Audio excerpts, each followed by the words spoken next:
ಜನಸಾಮಾನ್ಯರ ನೇರ ಪ್ರಶ್ನೆಗಳು, ನಾಯಕರ ನೇರ ಉತ್ತರ. ಇದೇ ಮೆಗಾ ಫೈಟ್. ಮೆಗಾ ಫೈಟ್ಗೆ ತಮ್ಮೆಲ್ಲರಿಗೂ ಸ್ವಾಗತ. ಇವತ್ತು ನಾವು ಆರಿಸ್ಕೊಂಡಿರುವಂತಹ ವಿಚಾರ ಎಲ್ಲಿಗೆ ಬಂತು ರಾಜಕೀಯ ಅಂತ. ಯಾಕಂದರೆ ಮೂರು ಜನ ಮಾಜಿ ಮುಖ್ಯಮಂತ್ರಿಗಳ ಮೇಲೆ ಈಗಾಗಲೇ FIR ದಾಖಲಾಗಿರುವಂಥದ್ದು. ನಿಜಕ್ಕೂ ರಾಜ್ಯ ರಾಜಕೀಯ ಯಾವ ದಿಕ್ಕಿನ ಕಡೆಗೆ ಸಾಗ್ತಾ ಇದೆ, ರಾಜಕೀಯ ಮೌಲ್ಯಗಳು ಎಲ್ಲಿಗೆ ಬಂದು ನಿಂತಿವೆ? ಬನ್ನಿ ಇದ್ರ ಬಗ್ಗೆ ಮಾತಾಡಲಿಕ್ಕೆ VR ಸುದರ್ಶನ್ ನಮ್ಮ ಜೊತೆಗಿದ್ದಾರೆ. ಮಾಜಿ ಸಭಾಪತಿಗಳು, ವಿಧಾನ ಪರಿಷತ್ ಸದಸ್ಯರು ಮತ್ತು ಕಾಂಗ್ರೆಸ್ ಮುಖಂಡರು. ಸುದರ್ಶನ್ ಜಿ, ಕಾರ್ಯಕ್ರಮಕ್ಕೆ ತಮಗೆ ಸ್ವಾಗತ. ನಮಸ್ಕಾರ. ನನ್ನ ಎಡಭಾಗದಲ್ಲಿದ್ದಾರೆ ಡಾಕ್ಟರ್ ವಾಮನಾಚಾರ್ಯರು BJPಯ ಹಿರಿಯ ಮುಖಂಡರು. ವಾಮನಾಚಾರ್ಯರಿಗೆ ತಮಗೂ ಕೂಡ ಕಾರ್ಯಕ್ರಮಕ್ಕೆ ಸ್ವಾಗತ.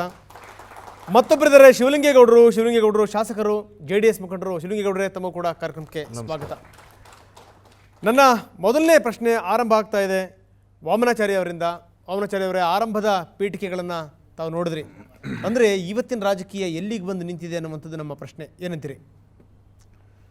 ಯಡಿಯೂರಪ್ಪನವ್ರ ಮೇಲೆ ಕೇಸಸ್ ಆದಾಗ ಇವರು ಹಾಹಾಕಾರ ಎಬ್ಬಿಸ್ಬಿಟ್ರು ಎಲ್ಲ ಕಡೆಗೂ. ಏನೋ ಇವತ್ತೇ ಎಲ್ಲ ಬಂದುಬಿಟ್ಟಿದೆ, ಹಣದ ದುರುಪಯೋಗ ಇವತ್ತು ಪ್ರಾರಂಭ ಆಗಿಬಿಡ್ತು, ಇದ್ರ ಹಿಂದೆ ಭಾಳ ರಾಜ್ಯವನ್ನು ನಡೆಸ್ಕೊಂಡು ಬಂದಿದ್ವಿ ಅಂತ ಹೇಳಿದರು. SM ಕೃಷ್ಣ ಅವರು ಚೀಫ್ ಮಿನಿಸ್ಟರ್ ಇದ್ದಾಗ ಹೈಯೆಸ್ಟ್ ನಂಬರ್ ಆಫ್ ಡಿನೋಟಿಫಿಕೇಷನ್ಸ್ ಮತ್ತು highest number of licences in the forest, ಇದು ಕೊಟ್ಟಿದ್ದು ಉದಾಹರಣೆ ಇದೆ. ಫಾರೆಸ್ಟ್ ಅಷ್ಟೇ ಅಲ್ಲ, SM ಕೃಷ್ಣ ಅವರು ಮುಖ್ಯಮಂತ್ರಿ ಇದ್ದಾಗ ಆವಾಗ MMTs ಅಂದರೆ ನ್ಯಾಷನಲ್ ಮಿನರಲ್ ಕಾರ್ಪೊರೇಷನ್ಗೆ ರಿಸರ್ವ್ ಇಟ್ಟಂಥ ಏರಿಯಾವನ್ನು ಕೂಡ ರಿಸರ್ವ್ ಮಾಡಿ ಸಾಮಾನ್ಯ ಅಲ್ಲಿರುವಂಥ ಸಾಕಷ್ಟು ಮೈನಿಂಗ್ನವ್ರಿಗೆ ಇವ್ರು ಲೈಸೆನ್ಸ್ ಕೊಟ್ಟರು. ಹಾಗೆ ಮುಂದೆ ಬಂದಂಥ ಧರ್ಮ್ ಸಿಂಗ್ ಅವ್ರ ಕಾಲದಲ್ಲಿ ಒಂದು ವಿಚಿತ್ರ ನಡೀತು. ಹೇಗೆ ಅಂದರೆ ಎಲ್ಲ ರೈತರು ತಮ್ಮ ಜಮೀನಿನಲ್ಲಿ ಒಂದಿಷ್ಟು ಸರ್ಫೇಸಲ್ಲಿ ನಮ್ಮ ಹತ್ರ ಮೈನ್ಸ್ ಉಳಿದ್ಬಿಟ್ಟಿದೆ, ಅದನ್ನು ಖಾಲಿ ಮಾಡಬೇಕು ಅಂತ ಅರ್ಜಿ ಹಾಕಿದರು. ಆವಾಗ ಎಲ್ಲ ಪಟ್ಟಾಗಳಿಂದನೂ ಎಕ್ಸ್ಪೋರ್ಟ್ ಮಾಡೋದಕ್ಕೆ ಪರ್ಮಿಷನ್ ಕೊಡಲಾಯಿತು. ಅಂದರೆ ಎಲ್ಲ ರೈತರು ಇದ್ದಂಥ ಜಮೀನುಗಳಲ್ಲಿ ಮೈನಿಂಗ್ ಶುರು ಮಾಡಿಬಿಟ್ರು. ಆವಾಗ ಈ ಇಲ್ಲಿಗಲ್ ಮೈನಿಂಗ್ನವ್ರೇನು ಗ್ಯಾಂಗ್ಗಳಿದ್ದು, ಮಾಫಿಯಾಗಳಿದ್ದು, ಅವೆಲ್ಲವನ್ನು ಇದನ್ನು ಉಪಯೋಗಿಸ್ಕೊಂಡು ಕಡೆಗೆ ಸಾಮಾನ್ಯ ರೈತರಿಗೂ ಏನೂ ಸಿಗ್ದಂಗೆ ಮಾಡಿ ಅಲ್ಲಿಯ ಮೈನ್ಸನ್ನು ಎತ್ತಿ ಮಾರಕ್ಕೆ ಶುರು ಮಾಡಿದರು. ಕುಮಾರಸ್ವಾಮಿಗಳದು ಕೇಸ್ ಹಾಗೆ ನೋಡಿದ್ರೆ ಕಡಿಮೆ ಇದೆ, ಆದರೂ ಕೂಡ ಕೆಲವು ಕೇಸ್ಗಳು ಭಾಳ ವೈಶಿಷ್ಟ್ಯಪೂರ್ಣವಾದದ್ವಿ. ಒಂದು ಸಾಯಿ ವೆಂಕಟೇಶ್ವರ ಅಂತ ಒಂದು ಕೇಸ್ ಬರುತ್ತೆ, ಅದು ಬೆಳಗ್ಗೆ ಬರುತ್ತೆ, ಮಧ್ಯಾಹ್ನದವರೆಗೆ ಪ್ರೊಸೆಸ್ ಆಗುತ್ತೆ, ಸಾಯಂಕಾಲ ಅದರದ್ದು ರಿಸಲ್ಟ್ ಸಿಗುತ್ತೆ. ಅಂದರೆ ಇಷ್ಟು ಕ್ವಿಕ್ಕಾಗಿ ಆ್ಯಕ್ಷನ್ಗಳಾಗ್ತವೆ. ಯಾವಾಗಲೂ ನಿಮಗೇನು ಸಿಕ್ಕಿದೆ ಅನ್ನೋದಕ್ಕಿಂತಲೂ ನೀವು ನಿಮಗೆ ಬೇಕಾದವ್ರಿಗೆ ಫೇವರ್ ಮಾಡಿದ್ದೀರಿ ಅನ್ನೋದು ಕೂಡ ಕೋಡ್ ಪ್ರಕಾರ ಇದು ಅಫೆನ್ಸ್ ಆಗತ್ತೆ. ನಾನು ಈ ವೇದಿಕೆಯಲ್ಲೂ ಹೇಳ್ತೇನೆ, ಒಂದಿಷ್ಟು ತಪ್ಪುಗಳು ನಮ್ಮ ಕಡೆ ಆಗಿವೆ. ಮತ್ತು ಇವತ್ತಿನ ಟ್ರಾನ್ಸ್ಪರೆಂಟ್ ಇರುವಂಥ ವ್ಯವಸ್ಥೆಯಲ್ಲಿ ಇವತ್ತು RTI ಇದೆ, ಇವತ್ತು ತಾವು ಮೀಡಿಯಾದವರಿದ್ದೀರಿ, ಇವತ್ತು ಒಳ್ಳೆಯ ಅಧಿಕಾರಿಗಳಿದ್ದಾರೆ ಮತ್ತು ಕೋರ್ಟ್ಗಳಿದೆ. ಕೋರ್ಟ್ಗಳು ಇಷ್ಟೆಲ್ಲ ಆ್ಯಕ್ಟಿವ್ ಆಗಿರುವಾಗ ನಮ್ಮ ಎಲ್ಲ ತಪ್ಪುಗಳು ಹೊರಗೆ ಬರ್ತಿರುವಾಗ BJPದು ಕೂಡ ಕೆಲವು ತಪ್ಪುಗಳು ಹೊರಗೆ ಬಂದಿದೆ. ಆದರೆ ರಾಜಕೀಯದ ಮಟ್ಟದಲ್ಲಿ ಒಂದಿಷ್ಟು ಅವ್ಯವಸ್ಥೆ ಆಗಿದೆ ಅನ್ನೋದನ್ನು ಒಪ್ಕೊಂಡು ಮೇಲೆ ಕೂಡ ಇವರೇನು ಒಳ್ಳೆ ಡ್ರೆಸ್ ಮಾಡಿಕೊಂಡು ದಿನಕ್ಕೆ 4 ವಿಗ್ ಹಾಕ್ಕೊಂಡು ಏನು ಜನರ ಎದುರುಗಡೆ ಪೆಟ್ಟು ಇದು ಮಾಡಿದ್ರಲ್ಲ, ಅತ್ಯಂತ ಸಾಧು ರಾಜಕಾರಣಿಗಳಂತ ಇವರು ಹೀಗಿಲ್ಲ, ಇರಲಿಲ್ಲ. ಓಕೆ, ಏನಂತೀರಿ ಸರ್ ತಾವು? ಇವತ್ತು ಕರ್ನಾಟಕ ರಾಜ್ಯದ ರಾಜಕೀಯದಲ್ಲಿ 3 ಜನ ಮುಖ್ಯಮಂತ್ರಿಗಳಿಗೆ ಏನಾದ್ರೂ ಇವತ್ತು ಒಂದು FIR ಹಾಕಿದ್ದಾರೆ, ಖಾಸಗಿ ದೂರು ದಾಖಲೀಕರಣ ಆಗಿದೆ ಅಂತ ಅನ್ನೋದಾದರೆ ಅದರ ಹಿನ್ನಗಡೆ ದ್ವೇಷದ ರಾಜಕಾರಣ ಒಂದು ಕಡೆ, ಮತ್ತೊಂದು ತಾವು ಮಾಡಿರ್ತಕ್ಕಂಥ ತಪ್ಪನ್ನು ಮುಚ್ಚಿಕೊಳ್ಳತಕ್ಕಂಥ ನಿಟ್ಟಿನಲ್ಲಿ ಪ್ರಾಮಾಣಿಕವಾದಂಥ ಪ್ರಯತ್ನವನ್ನು ನಮ್ಮ BJP ಪಕ್ಷದವರು ಮಾಡ್ತಾ ಇದ್ದಾರೆ ಅಂತಕ್ಕಂಥದ್ದು ನೇರವಾಗಿರ್ತಕ್ಕಂಥ ಆಪಾದನೆ. ಇದರಲ್ಲಿ SM ಕೃಷ್ಣ ಅವರ ಕಾಲದ ಆಪಾದನೆಗಳು ನನಗಂತೂ ಗೊತ್ತಿಲ್ಲ. ಅವತ್ತು ಬಹುಶಃ ವಿರೋಧಿ ಪಕ್ಷದಲ್ಲಿ ಮಹಾನ್ ಯಡಿಯೂರಪ್ಪನವರೇ ವಿರೋಧಿ ಪಕ್ಷದಲ್ಲಿದ್ದರು.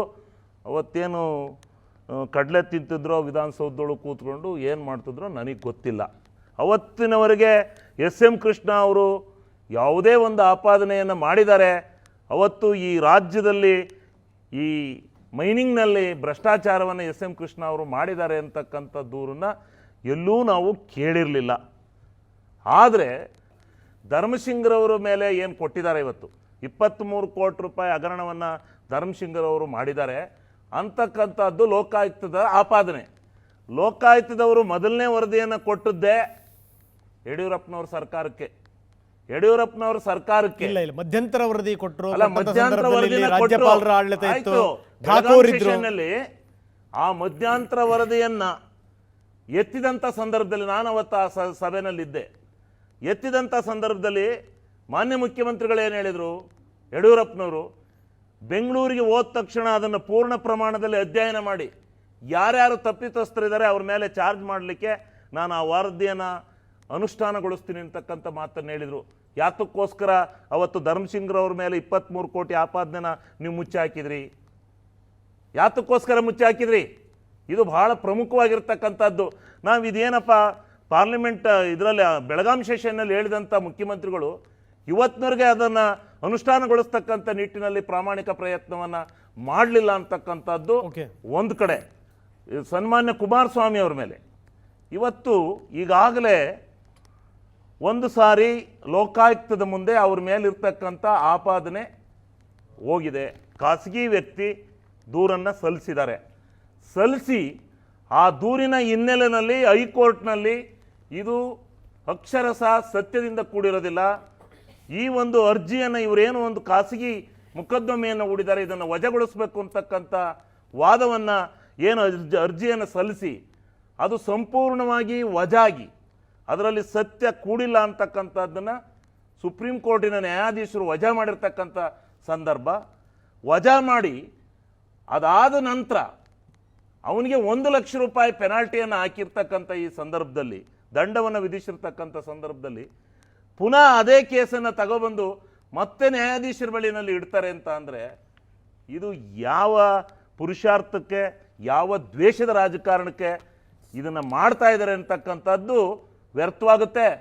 ನಾನು ವಾಮಾಚಾರ್ಯರಿಗೆ ಒಂದು ಪ್ರಶ್ನೆ ಕೇಳಲಿಕ್ಕೆ ಬಯಸ್ತೇನೆ. ನಮ್ಮ ಮುಖ್ಯಮಂತ್ರಿ ಕುಮಾರಸ್ವಾಮಿ ಅವರು ಯಾವುದೇ ಡಿನೋಟಿಫೈಯನ್ನು ಮಾಡಿ ಆ ಡಿನೋಟಿಫೈ ಮಾಡಿದಂಥ ಭೂಮಿಯನ್ನು ಪುನಃ ತಮ್ಮ ಮಕ್ಕಳ ಹೆಸರಿಗೆ, ತಮ್ಮ ಅಣ್ಣದಿರ ಹೆಸರಿಗೆ, ಮಕ್ಕಳ ಹೆಸರಿಗೆ ಬರಿಸ್ಕೊಂಡಿಲ್ಲ ಅನ್ನೋದನ್ನು ಅವ್ರು ಅರ್ಥ ಮಾಡ್ಕೋಬೇಕು. ಅಂಗೈನಲ್ಲಿ ಉಣ್ಣಿಟ್ಕೊಂಡು ಕನ್ನಡಿ ತರಬೇಕಾಗಿಲ್ಲ. ಸುದರ್ಶನ್ ಜಿ, ತಮ್ಮ ಸರದಿ ಏನು ಹೇಳ್ತೀರಿ ಸರ್? ವಾಮನಾಚಾರ್ಯರು ಮಾತಾಡ್ತಾ ವ್ಯಕ್ತಿಗತವಾಗಿ ಮಾತಾಡಿದ್ರು. ನಾನು ಕೂಡ ಭಾಷೆಯನ್ನು ಸಡ್ಲ ಮಾಡಬೇಕಾಗತ್ತೆ. ಡ್ರೆಸ್ ಬಗ್ಗೆ, ಮತ್ತೊಂದ್ರ ಬಗ್ಗೆ, ಮಗದೊಂದರ ಬಗ್ಗೆ ವಾಮನಾಚಾರ್ಯರಂಥವ್ರು ಮಾತಾಡೋಂಥದ್ದಲ್ಲ. It's an art. ಒಬ್ಬೊಬ್ಬರಿಗೆ ಹೇಗೆ ಡ್ರೆಸ್ ಮಾಡಬೇಕು, ಹೇಗೆ ಮಾತಾಡಬೇಕು, ಅದೆಲ್ಲ ಅದು ವ್ಯಕ್ತಿಗತವಾದಂಥ ವಿಷಯಾಧಾರಿತವಾಗಿ ನಾವು ಮಾತಾಡೋಣ. ಒಂದು ನಿಮ್ಮ ಮಾತನ್ನು ನಾವು ಒಪ್ಕೊಳ್ಳೋಣ. ಆದರೆ ಇಂಥ ಮಾತುಗಳು ಹಲವಾರು ಸಂದರ್ಭಗಳಲ್ಲಿ ಬಂದಿದೆ ಅನ್ನುವಂಥದ್ದು, ಅಂದರೆ ಈ ಥರ ನೇರವಾಗಿ ಅನ್ನುವಂಥದ್ದು ನಾನು ಹೇಳ್ತಾ ಇಲ್ಲ. ಯಾವಾಗ ನೆಹರು ಫೇಲ್ಯೂರ್ ಆದರೂ ಚೀನಾದ ಕುತಂತ್ರವನ್ನು ಅರಿಲಿಕ್ಕೆ, ಆ ಸಂದರ್ಭದಲ್ಲಿ ಲೋಕಸಭೆಯಲ್ಲೂ ಕೂಡ ಇಂಥ ಹಲವಾರು ಚರ್ಚೆಗಳು ಬಂದಿದೆ. ತಾವು ಕೂಡ ಗಮನಿಸಿರುವಂಥವ್ರು. ಯಾಕಂದರೆ ಬರೀ ಕೇವಲ ಏನು ಅಂದರೆ ಒಳ್ಳೊಳ್ಳೆ ಡ್ರೆಸ್ ಹಾಕ್ಕೊಂಡು ಗುಲಾಬಿ ಹೂವು ಸಿಗಿಸ್ಕೊಂಡು ಹೋದ ತಕ್ಷಣ ನೀವು ಪ್ರಪಂಚದ ಸಂದೇಶಕಾರರಾಗಲ್ಲ ಅನ್ನುವಂಥ ಟೀಕೆಗಳು ಕೂಡ ಬಂದಿದೆ ಅಲ್ಲಿ ಆ ಸಂದರ್ಭದಲ್ಲಿ ಅಂತ. ಇವತ್ತು BJP ಮುಖಂಡರಿಗೆ ಏನಾಗಿದೆ, ಆತಂಕ ಆಗಿದೆ. ಅವರಿಗೆ ಆತಂಕದಲ್ಲಿದ್ದಾರೆ. ಅವರಿಗೆ ತಾವು ಮಾಡಿದಂಥ ಎಲ್ಲ ತಪ್ಪುಗಳು ಇವತ್ತು ಜನರ ಮುಂದೆ ಇವತ್ತು ನಗ್ನ ಆಗಿದೆ. ಇವತ್ತು ಜನರ ಮುಂದೆ ಅದಕ್ಕೆ ಬೇರೆಯವರ ತೇಜೋವಧೆ ಹೇಗೆ ಮಾಡಬೇಕು, ಬೇರೆಯವರನ್ನ ಯಾವ್ಯಾವ ರೂಪದಲ್ಲಿ ಇವ್ರನ್ನ ನಗ್ನರಾಗಿ ಮಾಡುವಂಥ ಪ್ರಯತ್ನ ಮಾಡ್ಬೋದು ಅಂತ ಹೇಳ್ತಕ್ಕಂಥ ಪ್ರಯತ್ನವೇ ಇವತ್ತು ಈ ದಿಕ್ಕಿನಲ್ಲಿ ಅವರೆಲ್ಲರೂ ಕೂಡ ಹೊರಟಿರ್ತಕ್ಕಂಥದ್ದು. ಅಬ್ರಾಹಂ ಅನ್ನೋಂಥವರು ಒಂದು ಖಾಸಗಿ ದೂರನ್ನು ಇವರು ಸಲ್ಲಿಸಿದ್ದಾರೆ. ಇವತ್ತು ಶಿವನಂಜೇಗೌಡರು ಹೇಳಿದ್ರೆ ಯಡಿಯೂರಪ್ಪ ಏನು ಮಾಡ್ತಿದ್ರು? ಅವರೇ ಮುಖ್ಯಮಂತ್ರಿಗಳಾಗಿದ್ದಂಥ ಒಂದು ಸಂದರ್ಭದಲ್ಲಿ, ಲೋಕಾಯುಕ್ತ ವರದಿಯನ್ನು ಕೊಟ್ಟಂಥ ಒಂದು ಸಂದರ್ಭದಲ್ಲಿ ಅದರ ಬಗ್ಗೆ ಒಂದು ಆಕ್ಷನ್ ಟೇಕನ್ನ ರಿಪೋರ್ಟನ್ನು ಅವ್ರು ತಗೋಬೇಕಾಗಿತ್ತಲ್ಲ. ಒಂದು ಸರ್ಕಾರವಾಗಿ, ಒಂದು ಮುಖ್ಯಮಂತ್ರಿಯಾಗಿ ಅವ್ರ ಜವಾಬ್ದಾರಿ ಇತ್ತಲ್ಲ. ಇವತ್ತು ಸಂತೋಷ್ ಹೆಗಡೆ ಅವ್ರ ಬಗ್ಗೆ ಹಗುರವಾಗಿ ಮಾತಾಡುವಂಥದ್ದನ್ನು ಬಿಟ್ಟು ಅವತ್ತು ಮುಖ್ಯಮಂತ್ರಿಗಳಾಗಿ ನಿಮ್ಮ ಜವಾಬ್ದಾರಿಯನ್ನು ಯಾವ ಥರ ನೀವು ನಿರ್ವಹಿಸಿದ್ರಿ? ಯಾಕೆ ಅದ್ರ ಬಗ್ಗೆ ಯಾವುದೇ ರೀತಿಯಾದಂಥ ಅಭಿಪ್ರಾಯವನ್ನು ಒಂದು ಸರ್ಕಾರವಾಗಿ, ಒಬ್ಬ ಮುಖ್ಯಮಂತ್ರಿಯಾಗಿ ನಿಮ್ಮ ನಿಲುವನ್ನು ನೀವು ಹೇಳಲಿಲ್ಲ. ಲೋಕಾಯುಕ್ತ ತನಿಖೆ ಆಗಬೇಕು ಅಂತ ಹೇಳಿದ್ದು ಜನರಲ್ಲ. ಲೋಕಾಯುಕ್ತ ಸಮಗ್ರವಾಗಿ ಏನು ಅಕ್ರಮ ಗಣಿಗಾರಿಕೆ ಇದೆ ಕರ್ನಾಟಕದಲ್ಲಿ, ಅದು ತನಿಖೆ ಲೋಕಾಯುಕ್ತಕ್ಕೆ ನಾನು ವಹಿಸ್ತೇನೆ ಅಂತ ಹೇಳಿದಂಥವರು ಸದನದ ಒಳಗಡೆ ಯಡಿಯೂರಪ್ಪನವರು ಮುಖ್ಯಮಂತ್ರಿಯಾಗಿ. ಅರೆ, ಅಕ್ರಮ ಗಣಿಗಾರಿಕೆ ಕರ್ನಾಟಕದಲ್ಲಿ ಯಾವ ಕಾಲದಿಂದ ಪ್ರಾರಂಭ ಆಯಿತು? ಅದಕ್ಕೆ ಬಂದಂಥ ಸಂದರ್ಭ ಎಂಥದ್ದು? ಮಾರುಕಟ್ಟೆ ಯಾವ ಸಂದರ್ಭದಲ್ಲಿ ಬಂತದ್ದು? ಕೃಷ್ಣರವರು ಮುಖ್ಯಮಂತ್ರಿಗಳಾಗಿದ್ದಂಥ ಒಂದು ಸಂದರ್ಭದಲ್ಲಿ ಯಾವ ರೀತಿಯಾದಂಥ ಮಾರುಕಟ್ಟೆ ಇರಲಿಲ್ಲ ಚೀನಾ ದೇಶದಿಂದ. 2004 ನಂತರನೇ ಅದಕ್ಕೆ ಬಹಳ ದೊಡ್ಡ ಮಾರುಕಟ್ಟೆ ಬರೋದಕ್ಕೆ ಪ್ರಾರಂಭ ಆಗಿದ್ದನ್ನು ಕೂಡ ಆಮೇಲೆ ಕೃಷ್ಣರವರು ಕೂಡ ಪುನಃ ಸ್ಪಷ್ಟ ಮಾಡಿದ್ದಾರೆ. ಅವರು ಏನು ಹೇಳಿದ್ದಾರೆ? ಈಗ ನೀವು ಡಿನೋಟಿಫಿಕೇಶನ್ ಬಗ್ಗೆ ಮಾತಾಡಿದ್ರು. ವಾಮನಾಚಾರ್ಯರು ಡಿನೋಟಿಫಿಕೇಶನ್ ಬಗ್ಗೆ ಮಾತಾಡಿದ್ರು. ಡಿನೋಟಿಫಿಕೇಶನ್ ಮಾಡಬಾರ್ದು ಅಂತ ಹೇಳಿ ಎಲ್ಲಿ ಕಾನೂನಿಲ್ಲ. ಡಿನೋಟಿಫಿಕೇಶನ್ ರೈತರ ಹಿತದೃಷ್ಟಿಯಿಂದ ಖಂಡಿತವಾಗ್ಲೂ ಕೂಡ ಮಾಡಬೇಕಾಗುತ್ತೆ.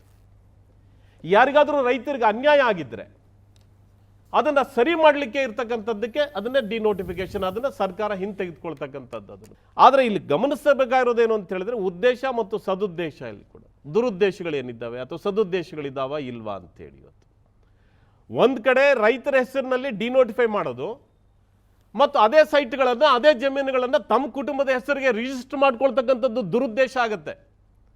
ಯಾವುದೋ ಪಾಪ ತಲಾಂತರಗಳಿಂದ ಪಾಪ ಬಾಳ್ತಾ ಇರ್ತಕ್ಕಂಥ ರೈತ ನನಗೆ ಅನ್ಯಾಯ ಆಗ್ತಾ ಇದೆ, ನನಗೆ ಇದರಿಂದಾನೇ ನಾನು ಬದುಕಬೇಕಾಗಿದೆ, ಬಾಳ್ಬೇಕಾಗಿದೆ, ನಾನು ಹೆಚ್ಚು ಕುಟುಂಬದ ಸದಸ್ಯರಿದ್ದಾರೆ, ಅದರಿಂದನೇ ನಾನು ಏನಾದರೂ ನನ್ನ ಜೀವನವನ್ನು ಸುಧಾರಣೆ ಮಾಡ್ಕೊಳ್ಬೇಕಾಗತ್ತೆ, ಅಥವಾ ನಾನೇ ಅಲ್ಲಿ ವ್ಯವಹಾರ ಮಾಡಬೇಕಾಗತ್ತೆ, ಕೈಗಾರಿಕೆ ಮಾಡಬೇಕಾಗತ್ತೆ, ಅಥವಾ ನಾನೇ ಬೇಸಾಯವನ್ನು ಮಾಡ್ಕೊಂಡು ಹೋಗ್ತೇನೆ ಅಂತೇಳಿ ಆ ಸದುದ್ದೇಶದ ಆಧಾರದ ಮೇಲೆ ಅದನ್ನು ಬಿಡುಗಡೆ ಮಾಡಿದ್ರೆ ಅದು ಸದುದ್ದೇಶ ಆಗುತ್ತೆ. ಅದು ರೈತರ ಪರವಾದಂಥ ನಿಲುವಾಗುತ್ತೆ. ಅದು ರೈತರ ಅನುಕೂಲಕ್ಕೋಸ್ಕರನೇ ಕಾನೂನನ್ನು ಇರ್ತಕ್ಕಂಥ. ಇದನ್ನು ಯಡಿಯೂರಪ್ಪನವರು ಡಿನೋಟಿಫೈ ಮಾಡಿರ್ತಕ್ಕಂಥ ಪ್ರಕರಣಗಳು ಕಂಪ್ಯಾರಿಟಿವ್ ಸ್ಟಡಿ ಆಗಲಿ, ಯಡಿಯೂರಪ್ಪನವ್ರ ಕಾಲದಲ್ಲಿ ಯಾವ ರೀತಿಯಾದಂಥ ಯಾವ ಕಾರಣಗಳಿಗೋಸ್ಕರ ಯಾರ ಅನುಕೂಲಕ್ಕೋಸ್ಕರ ಡಿನೋಟಿಫೈ ಆಯಿತು, ಕ್ರಿಸ್ಟರ್ ಅವರ ಸರ್ಕಾರದಲ್ಲಿ ಯಾವ ಕಾರಣಗಳಿಗೋಸ್ಕರ ಯಾವ್ಯಾವ ಕೇಸ್ಗಳಲ್ಲಿ ಡಿನೋಟಿಫೈ ಆಯಿತು ಅನ್ನೋಂಥದ್ದು ಕೂಡ ಒಂದು ಕಂಪ್ಯಾರಿಟಿವ್ ಸ್ಟಡಿ ಆಗಬೇಕಾಗುತ್ತೆ. ಅದು ಯಾವುದನ್ನು ಮಾಡದೆ ಸಾರಾಸಗಟಾಗಿ ಡಿನೋಟಿಫಿಕೇಶನ್ ಆಯಿತು ಅಂತ ಹೇಳಿದ್ರೆ ಅದಕ್ಕೆ ಯಾವುದೇ ಅರ್ಥಗಳಿಲ್ಲ. ಇವತ್ತು ತೇಜೋವಧೆ ಮಾಡಲಿಕ್ಕೋಸ್ಕರ, ದುರುದ್ದೇಶಕ್ಕೋಸ್ಕರ, ತಾನು ಆಪಾದಿತವಾದಂಥ ಸ್ಥಾನದಲ್ಲಿದ್ದೇನೆ, ಮತ್ತೊಬ್ಬರು ತೇಜೋವಧೆಯನ್ನು ಮಾಡಬೇಕು ಅಂತ ಹೇಳಿ ಇನ್ನೊಬ್ಬರ ಮುಖಾಂತರ ಪ್ರಯತ್ನ ನಡೆಸ್ತಾ ಇರ್ತಕ್ಕಂಥದ್ದು ಬಿಜೆಪಿ ಮುಖಂಡರಿಗೆ ನಿಜವಾಗ್ಲೂ ಕೂಡ ಈಗಾಗಲೇ ಈ ರಾಜ್ಯದ ರಾಜಕಾರಣವನ್ನ ಅಧೋಗತಿಗೆ ತೆಗೆದುಕೊಂಡು ಹೋಗ್ತಕ್ಕಂಥ ಸ್ಥಿತಿಗೆ ಇವತ್ತು ಯಾರಾದರೂ ಕಾರಣರಾಗಿದ್ರೆ ಕರ್ನಾಟಕದ ಇತಿಹಾಸದಲ್ಲಿ ಅದಕ್ಕೆ ಬಿಜೆಪಿ ಮತ್ತು ಬಿಜೆಪಿ ಸರ್ಕಾರ ಕಾರಣ ಆಗಿದೆ ಅನ್ನೋಂಥದ್ದನ್ನು ತಾವು ಅರ್ಥ ಮಾಡ್ಕೊಳ್ಬೇಕಾಗತ್ತೆ. ಈಗ ಸುದರ್ಶನ್ ಅವರು ಹೇಳ್ತಾ ಇದ್ರು ಸದುದ್ದೇಶದಿಂದಲೇ ನಾವು ನೋಟಿಫೈ ಮಾಡ್ತೇವೆ ಮತ್ತು ಸದುದ್ದೇಶದಿಂದಲೇ ಡಿನೋಟಿಫೈ ಮಾಡ್ತೇವೆ ಅಂತ. ಬೆಂಗಳೂರಿನ ಸುತ್ತಲಾದಂಥ ರಿಂಗ್ ರೋಡ್ನಲ್ಲಿ ಆದಂಥ ಪ್ರತಿಯೊಂದು ಅವ್ಯವಹಾರದಲ್ಲಿ ಅವ್ರಿಗೆ ಅತ್ಯಂತ ಕ್ಲೋಸ್ ಇದ್ದಂಥ ಜೈಕರ್ ಜರೋಮ್ ಸೇರಿಕೊಂಡು ಸಾವಿರಾರು ಜನ ಅಲ್ಲಿ ದುಡ್ಡು ಕೊಟ್ಟೇ ಡಿನೋಟಿಫಿಕೇಶನ್ ಮಾಡಿಸ್ಕೊಂಡಿದ್ದಾರೆ. ಇದಕ್ಕೆ ಎಷ್ಟೊಂದು ಪ್ರೂಫ್ಗಳಿದೆ. ಬಟ್ ಇವತ್ತು ಏನಾಗಿದೆ, ಪ್ರೂಫ್ಗಳನ್ನು ಸಿಗದೇ ಇರೋ ಹಂಗೆ ಮಾಡುವಂಥ ಕಲೆ ಕಾಂಗ್ರೆಸ್ಸಿನ 50-60 ವರ್ಷದ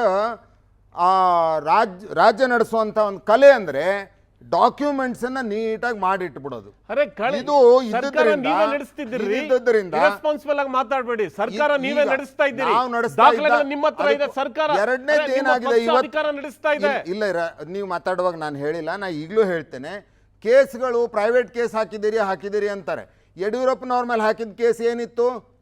ಲೋಕಾಯುಕ್ತರ ಕೇಸ್ ಮೇಲೆ ಆಗಿದ್ದಲ್ಲ, ಅವ್ರದಾದಂತ ಅರೆಸ್ಟ್ ಕೂಡ ಖಾಸಗಿ ದೂರೇ. ನಾನು ಹೇಳ್ಬೇಕಾಗಿದ್ದು ಯಡಿಯೂರಪ್ಪನವ್ರ ಕೇಸ್ ಆಗಲಿ ಅಥವಾ ಇವತ್ತಿನ 3 ಜನರ ಚೀಫ್ ಮಿನಿಸ್ಟರ್ ಕೇಸ್ ಆಗಲಿ ಒಂದೇ. ನೀವು ಅದಾದ್ರೆ ಬೇರೆ ಇದಾದ್ರೆ ಬೇರೆ ಅಂತೇನು ಹೇಳ್ತೀರಿ? ಇದು ಅಲ್ಲ. ಇದು ನಿಜವಾಗಿ ಆಗ್ಬೇಕಾಗಿದ್ದು ಏನಿತ್ತು ಅಂದ್ರೆ ಎಲ್ಲಾ ಕೇಸ್ಗಳು ಒಂದೇ. ನಾನು ಅದನ್ನೇ ಹೇಳಿದ್ದೇನೆ, ಬಂದ ಕೂಡಲೇ ನಾನು ಫಸ್ಟ್ಗೆ ಹೇಳಿದ್ದೇನೆ ತಪ್ಪು ನಮ್ಮಿಂದ ಆಗಿದೆ, ಬಟ್ ನೀವೇನೋ ಪರಿಶುದ್ಧರು ಅಂತ ಏನು ಹೇಳ್ಕೊಂಡು ಹೊರಟಿದ್ದೀರಿ, ಸರಿ ಅಲ್ಲ. 3 ಜನರ ಮೇಲೂ ಕೇಸ್ಗಳಿದೆ. ಅದಕ್ಕೆ ನೀವು ಪ್ರತಿ ಸಲಾನು 3 ಚೀಫ್ ಮಿನಿಸ್ಟರ್ ಮೇಲೆ ಅಂತ ಹೇಳ್ಬೇಡಿ, 4 ಚೀಫ್ ಮಿನಿಸ್ಟರ್ ಮೇಲೆ ಅಂತ ಹೇಳಿ ಇನ್ಕ್ಲೂಡಿಂಗ್ ಮೈ. ಆದ್ರೆ ಸಾಮಾನ್ಯ ಜನತೆಯ ಪ್ರಶ್ನೆ ಏನು? ಯಾವುದೇ ಕಾರಣಕ್ಕೂ ನಾವು ತಯಾರಾಗಿಲ್ಲ ನಿಮ್ಮ ಆಪಾದನೆ ಒಪ್ಕೊಳ್ಳಕ್ಕೆ. ಕರ್ನಾಟಕ ರಾಜ್ಯದಲ್ಲಿ ನಾವು ಏನು 20 ತಿಂಗಳ ಆಡಳಿತನ ಕುಮಾರಸ್ವಾಮಿ ಅವರು ನಡೆಸಿರ್ಬೋದು, ಶ್ರೀಮಾನ್ ದೇವೇಗೌಡರು ಈ ರಾಷ್ಟ್ರದ ಪ್ರಧಾನಮಂತ್ರಿ ಹುದ್ದೆ ಅಲಂಕರಿಸಿರ್ಬೋದು, ಮುಖ್ಯಮಂತ್ರಿ ಕೆಲಸ ಮಾಡಿರ್ಬೋದು, ಯಾವುದೇ ಒಂದು ಕಪ್ಪು ಚುಕ್ಕಿನ ಇವತ್ತಿನವರೆಗೂ ತಗೊಂಡು ಯಾವುದೇ ಕೆಲಸನ ಇವತ್ತು ಆಪಾದನೆ ಗುರಿಯಾಗಿಲ್ಲ. ನಾವು ಇವತ್ತು ಪರಿಶುದ್ಧರು ಅಂತ ಹೇಳಿ ಎದೆ ಮುಟ್ಕೊಂಡ್ಬೇಕಾದ್ರೆ ಈ ರಾಜ್ಯದ ಜನತೆ ನಾನು ಹೇಳಬಲ್ಲ ಇವತ್ತು. ಆಯ್ತು ಸ್ವಾಮಿ, ಖಂಡಿತವಾಗ್ಲೂ. ಸೊ ಮತ್ತಷ್ಟು ನಾನು ನಿಮ್ಗಳ ಜೊತೆಗೆ ಚರ್ಚೆನ ಮಾಡ್ತೀನಿ. ಈಗ ನಾಯಕರ ಮಾತುಗಳಾಯಿತು, ಇನ್ನು ಜನಸಾಮಾನ್ಯರ ಪ್ರಶ್ನೆಗಳೇನು, ವೇದಿಕೆ ಮೇಲಿರುವಂಥ ಗಣ್ಯರ ಉತ್ತರಗಳೇನು ನೋಡೋಣ. ಆದರೆ ಅದಕ್ಕಿಂತ ಮೊದಲು ಒಂದು ಪುಟ್ಟ ವಿರಾಮ. ಕತ್ತೆನೂ ಒಂದೇ, ಕುದುರೆಗೂ ಒಂದೇ ಕ್ಯಾರೆಕ್ಟರ್ಸ್ ಇದೆಯಾ? ಯಾವ್ಯಾವ ಪಕ್ಷದಿಂದ ಯಾರು ಪಟ್ಟಿ ಕೊಡ್ಬೇಕ ನಿಮ್ಗೆ? ಅಲ್ಲ ರೀ, ಯಾವ್ಯಾವ ಪಕ್ಷದಿಂದ ಯಾರು ಪಟ್ಟಿ ಕೊಡ್ಬೇಕ್ರಿ? ಬೇಸತ್ತು ಹೋಗಿದ್ರೆ ಅವ್ರಿಗೆ ಹಿಡಿಸ್ಲೆಲ್ಲ ಹೋಗ್ತಾರೆ, ಇನ್ನೊಂದ್ 1000 ಜನ ಬರ್ತಾರೆ. ಅದಕ್ಕೆ ಏನ್ ಮಾಡಕ್ಕಾಗತ್ತೆ? ಒಂದು ಪಕ್ಷ ಇದೆ ಏನು ಹೊಸ JDS ಒಂದ್ಕೆ ಏನ್ರಿ